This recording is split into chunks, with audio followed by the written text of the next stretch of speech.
நமசிவாய வாழ்க. கும்பராசிக்காரங்களுக்கான மாசி மாத பலன்கள் எப்படி இருக்குன்னு சொல்லி பார்ப்போங்க. உங்கள் ராசியிலேயே இந்த மாதம் 5 கிரக சேர்க்கை இருக்குங்க. அதாவது செவ்வாய், சூரியன், புதன், சுக்கிரன், ராகு. அதனால உங்களுக்கு என்ன ஆகும்னா தைரியம் அதிகமாக இருக்குங்க. ஒரு தன்னம்பிக்கை உங்களுக்குள்ள வரும்.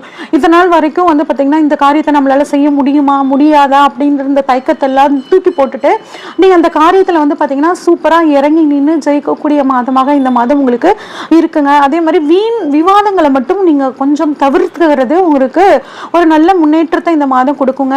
அதே மாதிரி வீடு வாங்கலாமா, பசங்களா இருந்தால் ஒரு புதிய பைக் வாங்கலாமா, எனக்கு பிடிச்ச பைக்கை வாங்கணும் அப்படின்லாம் நினச்சிட்டு இருந்தீங்கன்னா அது உங்களுக்கு வாங்குறதுக்கான ஒரு நேரம் ரொம்பவே சூப்பராக இருக்குங்க. ஒரு சிலர் புதுசாக வீடு கட்டுறதுக்கும் இல்லை ஏற்கனவே பாதி கட்டின வீடை புதுப்பிச்சு கட்டிக்கிறதுக்கும் இந்த மாதம் வந்து உங்களுக்கு ரொம்பவே சூப்பராக இருக்குங்க. வெளிநாடு போகக்கூடிய ஒரு அற்புதமான யோகம் உங்களுக்கு இந்த மாதம் இருக்குங்க.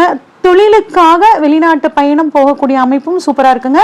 சொந்த முயற்சியால வாழ்க்கையில் அற்புதமான முன்னேற்றம் உங்களுக்கு ஏற்படும்.